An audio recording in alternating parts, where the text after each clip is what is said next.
స్తుతించాలంటే ఆయన మనకు సమీపముగా ఉన్నాడు. స్తోత్రం చెప్పండి గట్టిగా.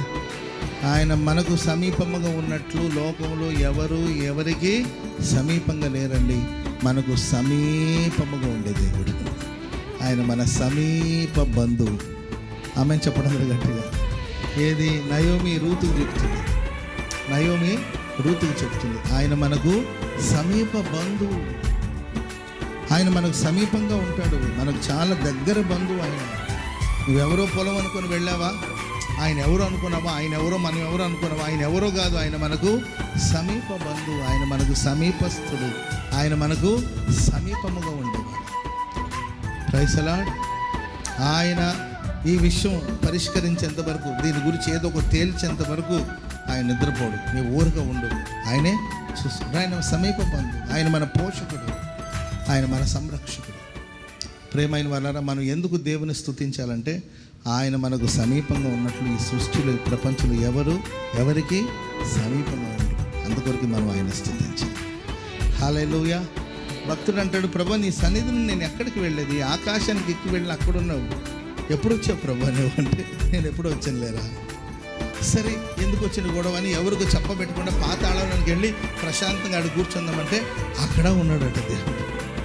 ప్రభు ఎప్పుడు వచ్చావంటే నేను ఎప్పుడు వచ్చానుగా అంటాడు. Praise the Lord. వేకువ రెక్కలు కట్టుకొని సముద్రపు దిగంతాల వరకు వెళితే అక్కడ కూడా నీ చెయ్యి నన్ను నడిపిస్తాను. నేను ఎక్కడెక్కడికైతే వెళుతున్నానో అక్కడంతా నువ్వు నాతో ఉన్నావు. నువ్వు నాకు సమీపముగా ఉండే దేవుడు. క్షణమైన ఆయన మనల్ని విడిచిపెట్టేవాడు కాదు. క్షణమైన ఆయన మనల్ని ఒంటరిగా విడిచిపెట్టడు.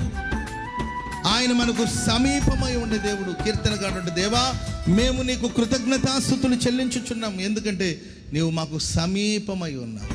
Praise the Lord. పరిశుద్ధ గ్రంథంలో భక్తుల చరిత్ర అంతా చదువుతుంటే సింహపు గుహలో దేవుడు దానియేలుకు సమీపంగా ఉన్నాడు. హల్లెలూయా. అగ్నిగుండంలో శద్రక్ మెషక్ అబేద్నెగోలకు దేవుడు సమీపంగా ఉన్నాడు. అగ్నిగుండంలో వాళ్ళని పడవేసినప్పుడు వాళ్ళు ఏం చేస్తున్నారంటే, అగ్నిగుండంలో చెప్పాలి వాళ్ళు ఏం చేశారు, చదివేస్తే బాగుంటుంది కదా. నేను రెఫరెన్స్ చూసుకోండి, చెప్పండి త్వరగా. అందుకు రాజు, వాళ్ళు అగ్నిగుండంలో పడేసారు, అక్కడ నుండి వచ్చారు. 4 మనుషులు బంధకములు లేక అగ్నిలో సంచరించుట చూచుచున్నారు. అగ్నిలో ఏం చేస్తున్నారంట, సంచరించడం అంటే ఏంటి, వినండి. సంచరించడం అంటే ఏంటండి, అగ్నిగుండంలో ఏంటండి సరదాగా ఇట్లా సంచరిస్తూ ఉన్నారు. అగ్నిగుండంలో ఎవడైనా పడేస్తే సంచరిస్తాడా? మీరు వెళ్ళి గ్యాస్ స్టవ్ ఆన్ చేసి,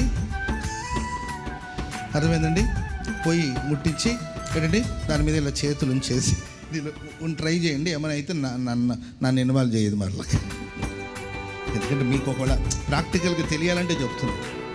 ఏంటండి చేతులు కాలుతుందా లేదా? చేతులు కాలిన వెంటనే మనం ఎంత బాగా కాలిందో అని అంటామండి. వెంటనే మన చేతుల్ని వెనక్కి తీసేస్తాం. అర్థమైందండి? అలాంటిది అగ్ని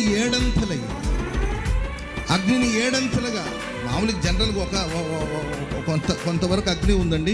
కానీ వీళ్ళు మాట్లాడిన మాటలు విని రాజుగారికి కోపం వచ్చేసి ఏంటంటే రాజుగారికి మండింది, మంట కూడా ఏడంతలుగా మండుతూ ఉంది. కానీ ఆ అగ్ని మధ్యలో కూడా వాళ్ళు సరదాగా సంచరిస్తూ ఉన్నారు, ప్రశాంతంగా సంచరిస్తారు. పరిగెత్తడం కానీ పారిపోవడం కానీ అలాంటివి ఏమీ లేవండి, సంచరిస్తున్నారు. ఎందుకు తెలుసండి? అగ్ని లాంటి శోధన మీ జీవితంలో వచ్చిన, అగ్ని లాంటి పరీక్షలు మీ బ్రతుకులో వచ్చినా పారిపోయి కంగారు పడి తుల్లిపడి లేచి ఏంటంటే టెన్షన్ లేకుండా ప్రశాంతంగా ఏంటంటే కలవరం లేకుండా మనం ప్రశాంతంగా బ్రతకాలంటే మనకు సమీపంగా ప్రభువు ఉండాలి. చెప్పండి కూడా అందరూ గట్టిగా. ఆయన ఎవరి జీవితాలు అయితే ఉంటారో అగ్నిగుండ దేవుడు వారికి ఆహ్లాదకరంగా ప్రభు మార్చబోతున్నాడు. అగ్నిగుండలు కూడా హాయిగా సంచరించగలిగారు. స్తోత్రం చెప్పండి అందరూ గట్టిగా. హల్లెలూయా.